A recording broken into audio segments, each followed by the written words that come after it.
नमस्कार। चलिए आज एक बड़ा ही दिलचस्प सवाल उठाते हैं। क्या कोई टीम बिना पूरी तस्वीर देखे एक साथ मिलकर काम कर सकती है? आज हम द परफेक्ट स्क्वायर नाम के एक बहुत ही सरल से दिखने वाले खेल के जरिए इसी मुश्किल सवाल का जवाब ढूंढेंगे। ये सिर्फ एक खेल नहीं, बल्कि किसी भी टीम के तालमेल को परखने का एक जबरदस्त तरीका है। तो सवाल यही है, क्या हम वाकई पूरी तस्वीर देखे बिना सिर्फ भरोसे और तालमेल के दम पर कोई लक्ष्य हासिल कर सकते हैं? असल में यही वो चुनौती है जो द परफेक्ट स्क्वायर हमारे सामने रखता है, और यही इस पूरे विश्लेषण की नींव भी है। ठीक है, तो चलिए शुरू करते हैं। इस पूरे अनुभव को हम एक टेस्ट की तरह देखेंगे। एक ऐसा टेस्ट जो आंखों पर पट्टी बांधकर तालमेल बैठाने की हमारी काबिलियत को परखता है। जरा सोचिए, एक कमरे में मौजूद हर इंसान की आंखों पर पट्टी बंधी है।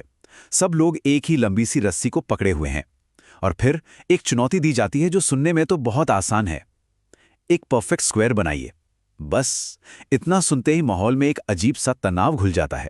देखिए, ये कोई मामूली टीम बिल्डिंग गेम नहीं है। इसे कहते हैं मास्टर डायग्नोस्टिक एक्टिविटी। क्यों? क्योंकि ये हमारे ऑफिस की असलियत को, हमारी टीम की हकीकत को कुछ ही मिनटों में निचोड़कर हमारे सामने रख देता है। सोचिए ना, अधूरी जानकारी, एक कॉमन रिस्क और हर किसी की अपनी अपनी राय। कुछ जाना पहचाना सा जैसे ही चैलेंज दिया जाता है, जो पहली चीज सामने आती है वो है शोर, अफरा तफरी। चलिए देखते हैं कि ये अराजकता असल में दिखती और सुनाई कैसी देती है। सबसे पहले तो होता है शोर। अरे इसे खींचो, नहीं नहीं उधर जाओ, कोई एक कोना तो ढूंढो।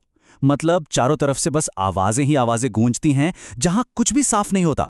और इसी शोर के बीच अलग अलग प्लान और एक दूसरे को काटते हुए निर्देश आने लगते हैं।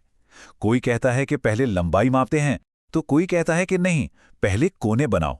नतीजा सिर्फ कंफ्यूजन और काम ठप। जाहिर है, जब कोई साफ प्लान ही नहीं है तो काम आगे कैसे बढ़ेगा? और जब काम रुकता है तो बेचैनी बढ़ने लगती है।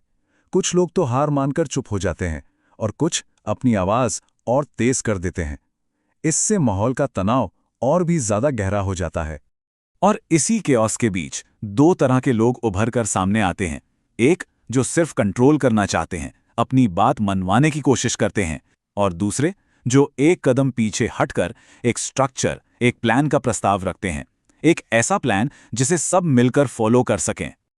और बस यही वो टर्निंग पॉइंट है जहां से कामयाब टीम्स उस अफरा तफरी से बाहर निकलने का रास्ता ढूंढना शुरू करती हैं। वे जल्दबाजी को छोड़कर एक स्ट्रक्चर को अपनाती हैं।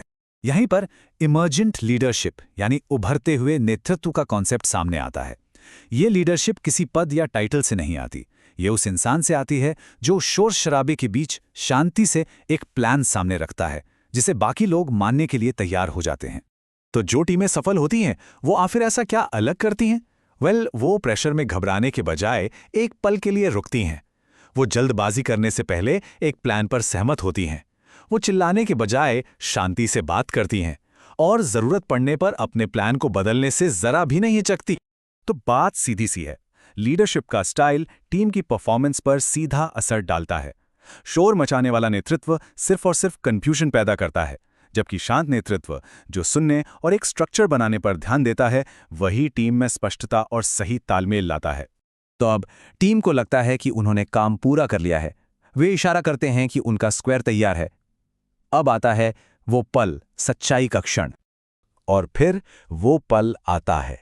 सब लोग धीरे से रस्सी को जमीन पर रखते हैं, एक साथ अपनी आंखों से पट्टी हटाते हैं, ये देखने के लिए कि उनकी मेहनत का क्या नतीजा निकला है। लेकिन कहानी में एक जबरदस्त मोड़ यहीं आता है। रस्सी से एक परफेक्ट स्क्वायर बना हो या एक टेढ़ा मेढ़ा सा कुछ और, असल में इससे कोई फर्क नहीं पड़ता। इस खेल का असली मकसद वो नतीजा है ही नहीं जो हमें दिखाई दे रहा है। तो अगर नतीजा मायने नहीं रखता, तो फिर क्या मायने रखता है? चलिए इस अनुभव के असली सबक की ओर बढ़ते हैं। इस पूरे विश्लेषण का जो सार है ना, वो इस एक वाक्य में छिपा है। टीमें इसलिए फेल नहीं होती कि वो अंधी हैं या उन्हें जानकारी नहीं है। वे इसलिए फेल होती हैं क्योंकि वे कोई भी कदम उठाने से पहले एक दूसरे के साथ तालमेल नहीं बिठाती। तो हम अपने साथ क्या लेकर जा सकते हैं? देखिए, 4 सीधी और बहुत जरूरी बातें हैं। पहली, जल्दबाजी से हमेशा बेहतर होता है एक स्ट्रक्चर। दूसरी, सही तालमेल बिठाने के लिए शांत नेतृत्व बेहद जरूरी है। तीसरी, इस खेल में और असल जिंदगी में भी असफलता अक्सर सफलता से कहीं ज्यादा सिखाती है। और चौथी, सबसे जरूरी बात, नतीजा क्या आया, इससे ज्यादा मायने ये रखता है कि उस नतीजे तक पहुंचा कैसे गया। तो अंत में ये सवाल हम सब के लिए है, हम अपने काम में, अपनी टीमों में कितनी बार बिना पूरी तस्वीर देखें, बिना ठीक से एक दूसरे से बात किए बस दौड़ना शुरू कर देते हैं? इसका जवाब शायद हम सबको हैरान कर सकता है।